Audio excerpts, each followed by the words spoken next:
Hi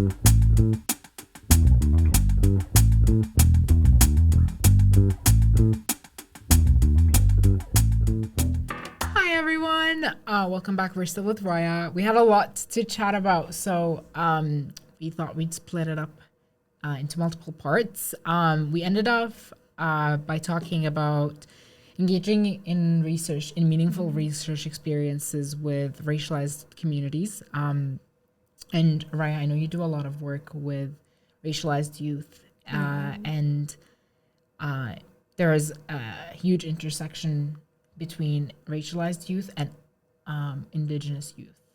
So, can you talk to that as well? Yeah, so in my work at HC, which is a newcomer organization in Edmonton, it's very similar to a lot of other newcomer organizations where in that they have settlement services, English language learning services, like referrals to different other agencies, and just help with supporting newcomers get set up in their new lives in Canada.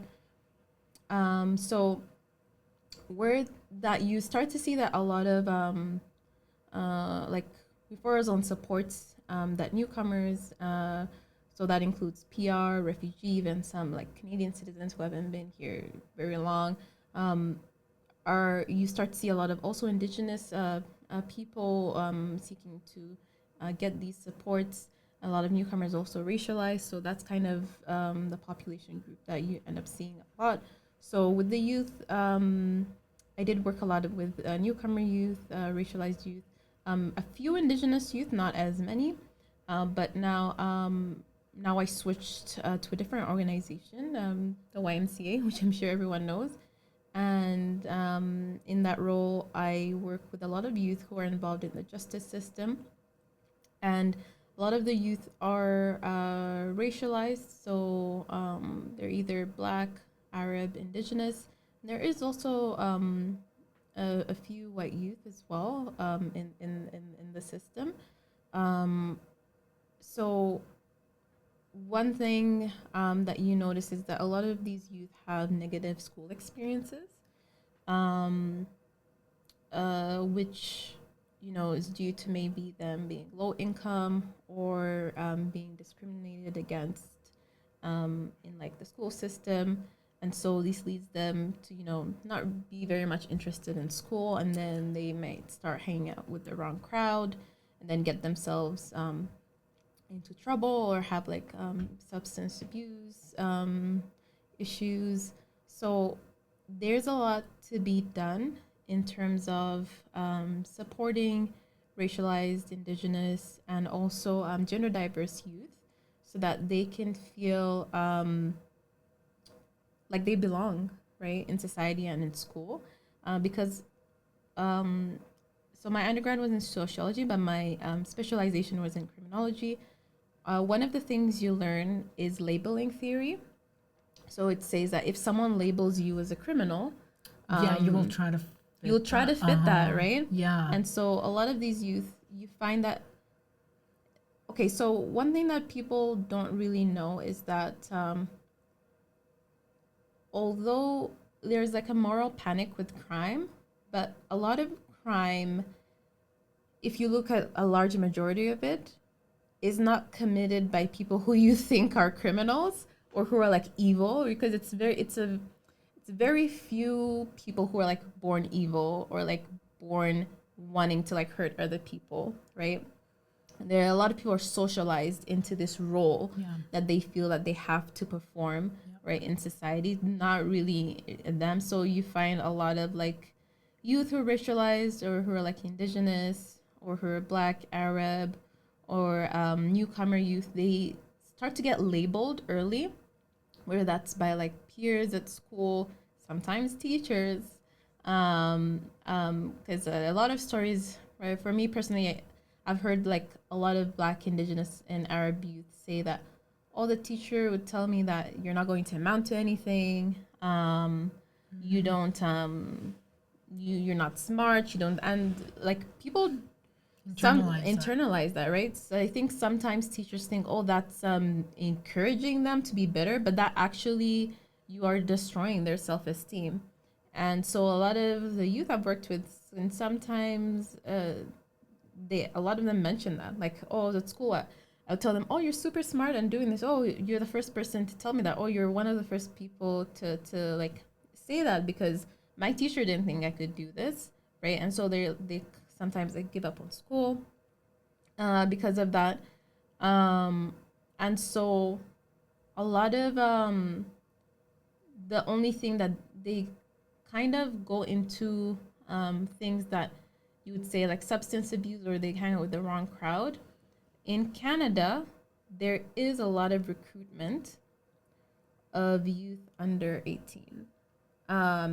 Because in Canada we have different criminal like proceedings for youth and adults, like the youth justice system. Yeah. So a lot of like gangs and criminals will target youth under 18 because they see and they know they'll get a lower sentence. And so these youth who are targeted, they'll be like, hey, you know, you don't have any friends. We can be your group, you know. You come here, you know, you don't have a lot of money at home. We can get you a new phone. You know, we can do this for you. And, you know, they don't feel like they belong at school or at home. So they see this as their new family, right? But, you know, because they're young and they're impressionable, but that kind of leads to them making a decision that they don't know is going to impact them like their whole life.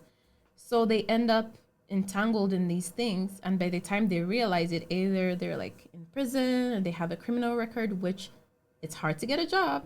It's even hard to get a house, right, in Canada or in Edmonton or anywhere if you have a criminal record, because what's the first thing people ask for? Criminal record check.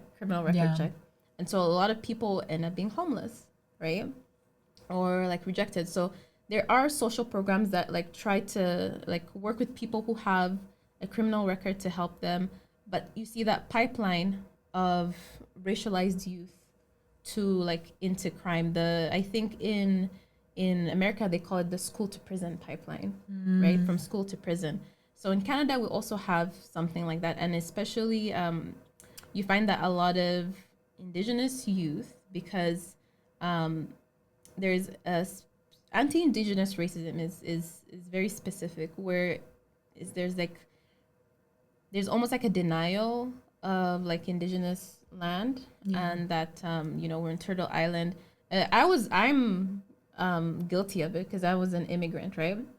And so they don't teach you a lot. What you learn about Canada is, okay, this is a white people country. That's all you learn when you're back home, right? So when you come here, you come and you see that. So it's not until like I have some really great friends. My friend Princess, she's Liberian. She was friends with one of my other friends who became a really close friend, like Elgaweesh and Akira. They know me. Hey guys, they're okay. They're okay with it. Okay. But so they're both Indigenous, and I remember one time we all went to Emilizert, and one time I remember two instances where I was like, this is a bit different, because my friend Princess, she's Liberian, and so I understand the immigrant experience, like the African immigrant experience, just general experience. So I come home and her Princess, her mom is cooking stuff. I'm like, okay, I get it, because they're immigrants, they're coming from like back home and everything. Okay, that makes sense. Then one time she was like, oh hey, let's go, we're going to like pick our friend like Lara. So Lara is Indigenous, and we go to her place, and like we go downtown. I'm like, okay, this is cool, but it's like a little bit out of like our like school area, right? So we go in, and it's a cool place, like has books and everything, and sitting down, but like the guy who like is there, and who I think is her dad or something, it's like white, but she's not white. I'm like, what's happening?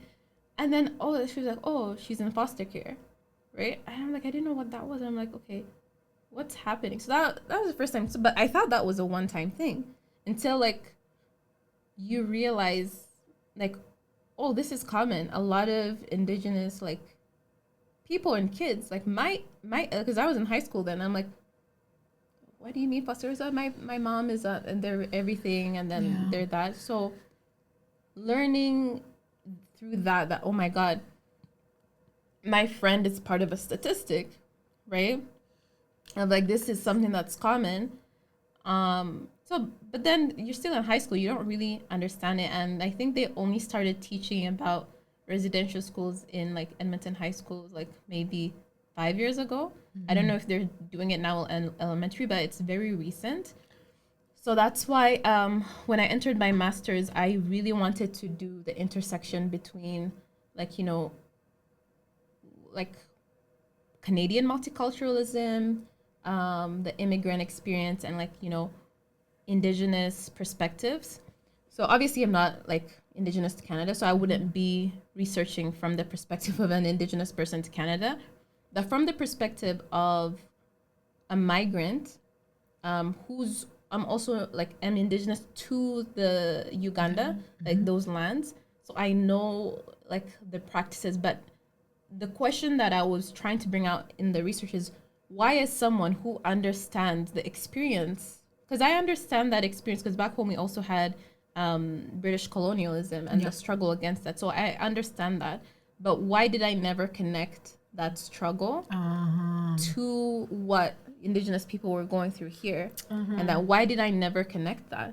Right? So that's the myth of the Canadian multiculturalism, and like never unearthing that, okay, we are on a land that is colonized, right? We are. And so as someone who, you know, in Uganda, I come from the Buganda kingdom, we had like we were a protectorate of Britain, and we had our king was ousted by missionaries, and we had like an uprising, and he was put into exile. I think he died. One of the kings died in exile in Britain. It's only recently, like in the 1980s or 90s, that he came back to Buganda, right? Interesting, yeah. To come back. So there are still a lot of colonial effects there. So in my mind, I'm like, did I have amnesia when I came into Canada? Like, why did I not associate that? Yeah. But I'm saying that is Like a international struggle. international struggle, and so that's a structural thing that I think one of the part of some of the research I was looking into was what are those connections? Why are immigrants like forgetting their Roots.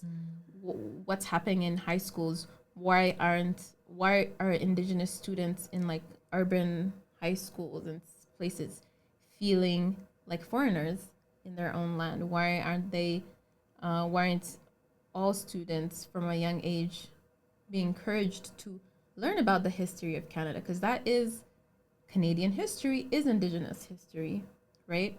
So if we are in Canadian land, Indigenous land, we have a duty as migrants to honor the people who came before in the land that's here, the treaties. Yep. So that is so some of the work I was looking into was how can we engage different high schools around Edmonton, like public high schools, to try to I know some high schools already have those things, like how they have I think it's SDGs, but something where they have Indigenous student leadership, or like I think it's only Ross Shepherd that has that one, Ross Shepherd High School in Edmonton. But if you have that, then one of the research I was seeing is like, how can you engage other students to also become allies in this kind of work and learn about the history, and also what is multiculturalism? Because multiculturalism now is, oh, you have a day, you all show your culture, that's it. But what is, so that's the question that's kind of there. That was very well said. Yeah, I know it's that a was lot. Really well said. It's a lot. Cannot agree more. Yeah. It's a lot. And it's a lot of things to read. But yeah. So what does multiculturalism mean to you then? I don't know, because I'm still figuring it out through the research, but I think multiculturalism is like having an understanding of who everyone is, and respecting everyone's cultures, but also not denying people's cultures, learning from the land, because it's also about environmental sustainability. Yeah. It ties into that because the indigenous peoples of this land, whether that's Cree in Alberta and Treaty 6 Cree, Saltu, Ojibwe, they are the caretakers of this land, right? So they know like the native plants and all of that. They have remedies. Yeah. So we shouldn't be looking to reinvent the wheel Yeah. and build like artificial things that aren't sustainable. We should be looking to engage with the cultures that have been here for a long time, Yeah. and respect them. Yeah, I think, yeah. Yeah. That was very well said. So- You also mentioned something like off camera about how like racialized communities, including Indigenous youth, are again not encouraged to pursue like you said, education or like higher quality of life, I guess. Yeah. They are, it's not that they're not encouraged. They're encouraged by their friends, their families, their communities. It's just that they're actively discouraged. That's the thing. They're What's the actively difference? discouraged. What's the difference is that you have a kid who maybe comes from a low income household, but they still want to go to school, but they get to school and maybe their friends are like, haha, you don't have lunch, you don't have lunch. So and it's like, if you don't have lunch, then you can't study. But it's not true. But a kid is going to think, oh, I don't have lunch, so I don't have the right to study, right? So that's kind of one thing. Or someone can be like, oh, if a kid feels like maybe they go there, maybe they're in a home where maybe their parents smoke a lot, or maybe they smoke because of various issues. Maybe they smell like smoke when they come into school, and then their teacher will single them out and say, hey, go outside and stand outside. You're not allowed to smoke, right? And so that now is like you're excluding someone. And though I get it, right? Like, you don't want, like, the smoke smell, like, isn't good, but maybe there's another way to handle something like that. Like, maybe get a set of clothes for them, maybe, like, connect them with social supports. But that, like, impacts how their relationship with academics. Yeah. And even, like, I think kids who, like, for example, I think I have privilege in that I came here when I was 12, so I saw people like who look like me, because I came from majority Black country, who look like me, go to school. It wasn't like something, oh, this person, Black people can't go to school, or like Indigenous people or Arab people can't go to school. Like, I saw people go to school, right? I saw people succeed who look like me. So I think that, like, was a representation, but also like encouraged me to say, okay, this is not something that's out of my reach. But I think when you have that, where you don't see a lot of people who look like you in like places where people are successful, and then also you go to school and you're being told by like maybe the school system that you don't belong there and that you can't do that. All of that impacts the academic journey of racialized students.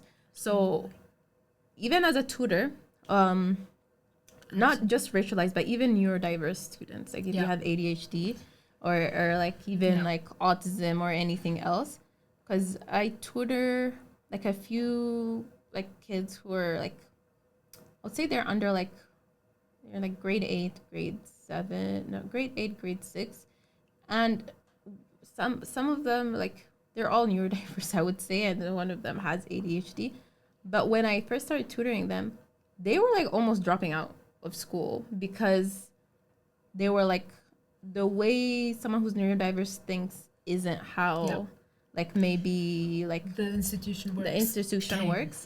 So it's kind of difficult for them to difficult. I'm not saying the education, teachers try. I'm not trying to demonize the education system or anything like that. I'm just saying that I think they've been saying classroom complexity and also making sure that there's cultural safety training that teachers get would be helpful for a lot of racialized students. Yeah.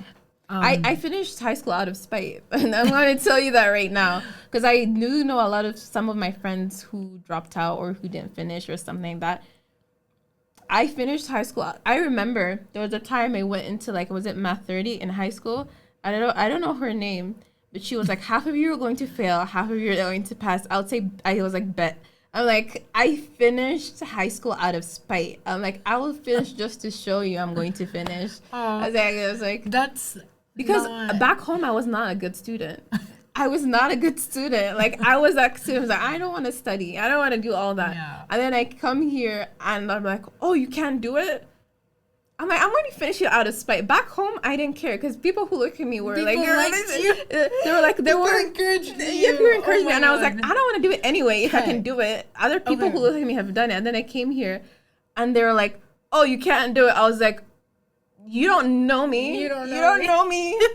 Don't try to know me. There's so many things that you said that are so good, and I've been trying so hard not to interrupt. So no, it's okay. Let me tell you. You talked a bit about privileged, about the amount of privilege that you. And I don't think mine is the most privileged. I just think even just a little bit is I can agree. I can relate. I think a few days ago, someone asked me if I it was just a conversation we were having about luck and success and whatever, and they were like, do you think you're a lucky person, you don't have to work so hard for to achieve the results that you want? And I was like, I don't know that I'm lucky, but I know that I'm privileged. I know that and honestly, again like you said, we are not even the most privileged people, but I think the self-awareness that we still have a lot of privilege, because I don't know if you said this on camera or off camera, but you said that a lot of people don't have the privilege to come here and share their story. Yeah. So the fact that we have this to come here and talk and share and connect, that even this privilege. take that we have, this is a privileged take. This is a very privileged This is take. you know how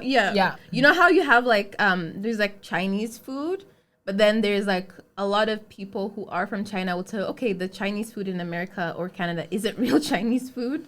You have to go to an authentic one. So we're okay, I'm not saying that we're not authentic. We're authentic in our own way, but because we're privileged, at least for me, I don't know if you would agree with this, I feel as though my take is very, very diluted to an extent. A little bit. Agree. I think I can agree. Diluted from what people back home would think. Yeah. People back home would think, or even someone who's here but hasn't had the same privilege and opportunities would say. To an extent, I don't know diluted. It's weird. I don't know about diluted, but I would say it's a little bit. It is a privileged take. I know what you're saying. It's wrapped in a bow, maybe. Yeah, I feel I don't know some of these issues that we're talking about are issues that we've worked with people who are experiencing it, but we have not experienced it. And I feel that's also where a bit of privilege comes in when you're talking about maybe that's the way to say youth in the justice system. That's not something we've experienced, but we're talking. But you worked a lot. I will say that I do have some family members who have experienced some of that. So I haven't experienced it myself, but I do have some personal. It's I shouldn't have made it. No, it's okay. It's okay. But I think that's just true for me. Yeah. So we were it's definitely a privileged thing. And then you said you finished school out of spite. Yeah, I did. So that's funny because we're going back to that same idea of resilience. I wouldn't out of spite is a bit funny to say, but it does show resilience. You're you do not know who I am. See, resilience. I also have a hard time with resilience because resilience is oh, everything's okay now, which is resilience is almost you made it despite the fact. But the thing is, there's still the obstacles still exist. It's okay, oh, it's like saying that there's a volcano, and like you know how you play lava, like that lava thing, don't stop. and then a few people are able to pass by, and you're like, oh my god, you made it past. Like, wow, you made it past your fear of like dying in the volcano. You made it past your fear of like your hand falling off and melting. Like, wow, that's such a good thing. But it's like, yes, it's a good thing, but at the same time, why is there still a volcano? People like almost dying from that thing. That's how I kind of view it. It's like I made it out glamorizing the obstacles. To an extent, yes. Okay. There's nothing wrong with the word resilience, but then resilience and also there is like obstacles are good, but there's a point where I think in social work they call it protective factors, where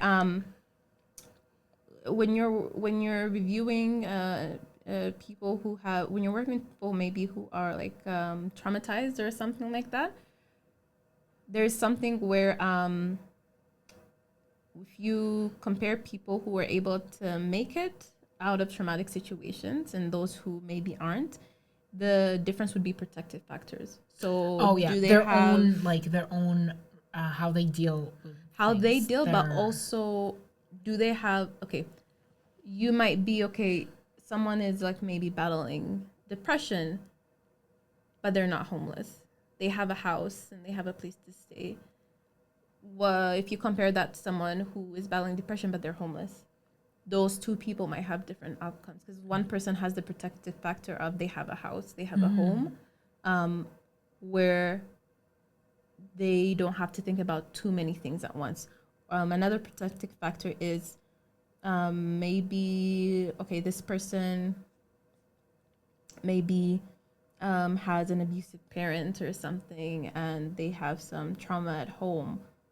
But then they also have like a teacher who's super supportive of them and who helps them along the way, versus someone who doesn't have that teacher.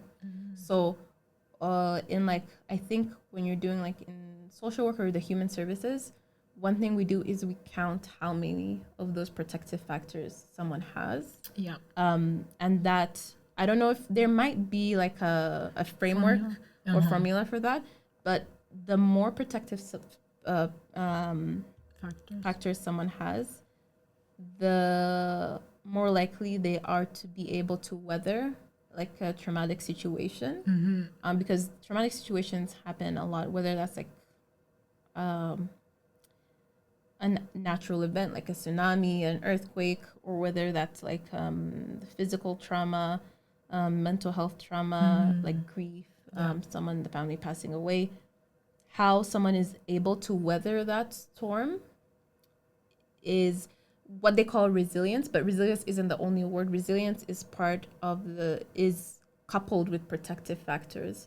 Because if the same thing happened to two different people, they handled it in two different ways, right? So that's protective factor is also privilege. Privilege is what we would call in like the human services or social work as protective factors, right? So what protects you from dying, from dying, or from feeling the brunt? What cushions you from feeling the brunt of that hit?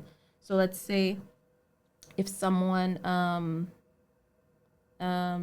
is struggling at school, if their family has maybe some of the means to help them with tutoring and pay for tutoring, that could be the difference between them graduating high school and not graduating high school. Versus if someone is also struggling, but their parents don't have that, then they might not graduate high school, right? Yep. So those would be protective factors that, so resilience is an individual thing, but at the same time, it's like you as an individual, how you navigate, and also your community is protects you. Your community is the privilege. Yeah, for sure.